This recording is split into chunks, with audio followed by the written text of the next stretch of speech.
Okay, so if you're a fan of the band Kiss, you're probably aware that lead guitarist Ace Frehley is the clown prince of the band's comic relief, and today we're going to look at a lost interview from 1979 where Ace steals the show. This is not the Tom Snyder interview.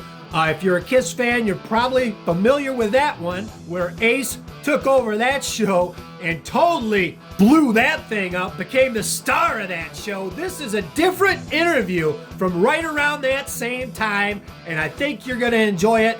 Ace Frehley fans, Kiss fans, stick around. Cat Stanley Space Demons coming at ya. Okay, so let's go back to 1979, the Dinah Shore show. Now, this would have been right around the time on the Dynasty tour. Right around the same time Kiss was interviewed on the Tom Snyder show. That interview took place Halloween night. I don't know if this took place before or after, but actor and comedian Billy Crystal was working as a correspondent for the Dinah Shore show.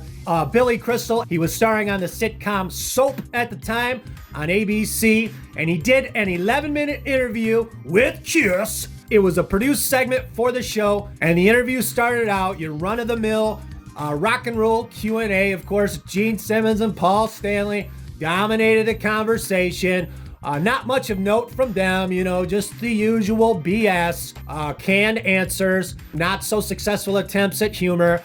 Peter Criss got a few words in edgewise, but surprise, surprise, as always, Ace Frehley is the star of the show. Now, this was not quite like that Tom Snyder interview. Ace doesn't seem to be as inebriated in this one. Dare I say he might be sober, not sure. Doesn't get a lot in, but we're going to take a look at some of the highlights. The things he does say. It's Ace is being Ace. It's the highlight of the show. So let's take a look at, we won't look at any of the Gene and Paul stuff. We're just going to look at Ace's highlights because it's really the only thing worth looking at. So let's take a look at some of Ace's funny moments from this interview in 1979 with Billy Crystal. We sent our friend Billy Crystal to the Los Angeles Forum for a first. This is the first time the members of Kiss have done a television interview before their show. Tell us all about everything that's going on over there, Billy. Hi, Dinah. I want you to meet my new friends. Say hello to Kiss. Peter Criss. Hey, Dinah. Gene Simmons. Hi, everybody. That's Ace Frehley on the end. How you doing there, Space Invaders? Maybe another one. And Paul Stanley. Hello, young lovers. Wherever you are. Okay, so there you have Ace right out the gate, stealing the show. Didn't waste his time. And I noticed that Ace is drinking something. I can't imagine it would be alcohol, since this is right before their show at the LA Forum. They were playing the LA Forum that night, but you never know since it is Ace. You guys do a 2-hour show. Right. A lot of 2-hour show? Sometimes. If we're in a good mood. Yeah, if we're in a good mood. What is a good mood and a good show to you? We keep to a certain standard. I mean, the most important thing to us is that we're comfortable with the show and we're proud of it. The worst thing would be for us to go out like this, because so many people have always thought these kind of costumes are strange. The worst thing would be for us to go out and not do a show that we thought was good. So it's always up to a certain standard, but if the audience is an exceptional audience, we're that much better. What's an average audience goer to you? I mean, who comes to a Kiss concert? Ace, that's your cue. We played Nassau Coliseum and my parents were there, right? And my best friend Bob was backstage kind of just making sure everybody was copacetic, and at the end of the show he says, you know, your parents were out in the audience. They signed about 60 autographs. Did they come in costume? No! But they charged for them, 25 cents a show. But, my parents are infatuated with the group and the whole idea about what rock and roll is. Bobby was wearing a dress for the sign.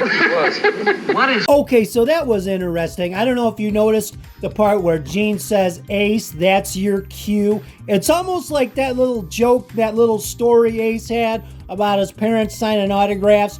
Must have been pre-planned, something they were going to plan on using. It's almost like, I don't know if you know how like the people go on the late night talk shows. Like back in the day, you'd go on Letterman or Leno, and the celebrities would always have like a story or two that they planned to tell on the show that they knew would be entertaining, that would get laughs. It almost seems like Gene was in on it. Gene knew Ace had this story and wanted him to tell this story because you know, he thought it'd be good TV. What is rock and roll to you? To me, Yeah. what are you looking at? I mean, This is what? rock and roll. It But is? it's more than the costumes, it's Yeah. the music too. And it's the whole excitement and the enthusiasm, and it's what makes people jump up and down and scream. You talked about laying off before. Now, obviously, I guess you guys are in a financial position not to have to do this. I think that, to me, it's I love performing. It's in my. I don't think we're doing this for the money, you know, Billy? do this for the right. Well, that was We're one. doing it for more, it's more of a vocation than an occupation. Plus, we own the hotel chain that we we have to check out how. There's nothing like watching people smile and enjoy themselves. It's almost a religious experience, and I don't want to get in trouble with all those people like that. But when you step up on stage, there's a certain magic that happens. There's an authorness about the roots. And I look at it like I have a gift, and I'm lucky enough to have it to make people happy. So You've been that's so a good- successful. What do you want to do in the future? You guys, I mean, it's like Bigger and better. I want to be a professional I want to be football a player. butcher. I want to be a butcher. I've been working out. So there you go again. Ace being Ace. Every answer is a punchline, a joke. He's just cutting it up, man. Speaks for itself. We got some more clips here. He's not done yet. I think that the future holds only bigger and better things. In fact, if anything is an indication of what we can do, it's, the limitations are just our imagination. It's really hard to say what you'll be doing a year or two down the line. Hopefully, we'll be making music and putting on a bigger show. It's always a challenge to us to come back with I something. think the sky's the limit, you know, Billy? You know, it's like water over the bridge. would you like to do film? Yeah, in fact, in the future. The trouble with doing films is that we can't act. yeah, put our way out of a paper bag. I mean, we're musicians first. The marketing and all of the Kiss comic books and the lunch boxes and all of the things they did. Do you worry ever about being overexposed? Were the Beatles overexposed? You can only you do something. Were they? Was that? I said, were the Beatles overexposed? You heard him, Beatles. Okay. That was pretty serious. See, I probably could have. I don't know. I think if people want belt buckles, you give them belt buckles. You know, it's not fair to deny people. I won't give my wallet. Yeah, everything is only going to last so long, so why not give as much as you can So while you the can? reality of merchandising is if we don't put it out, someone else is going to put it out because there's a demand for the product. So, you know, why shouldn't we collect, you know, a percentage of the money if somebody else is going to do it and steal You from us? have to make sure that it's good, too. There was makeup. I mean, there was times that kids would put shoe polish on their face and stuff. And now we put out makeup, and it's the same thing we use. It's called the shoe polish lawsuits. You guys, A lot of lawsuits about that. it's true though. No, I want to thank you guys for taking this time before you go on. I'm really looking forward to seeing your concert. Thank you very much, Ace Frehley. Billy, it's my pleasure. Okay, so there you have it, the 1979 Billy Crystal interview with Kiss. Okay, so it wasn't as rip-roaringly hilarious and awkwardly funny as the Tom Snyder interview, but it's still Ace being Ace. It's all there, the Ace Frehley laugh, the punchlines, and I think I speak for all Kiss fans when I say you can't get enough of Ace being Ace. I hope you dug it. I will link to the description the full link to this full interview. If you want to watch the whole thing, it's about 11 minutes long. Go ahead and check it out. Put that in the description. As always, hope y'all dug it, and we'll see you next time. See here.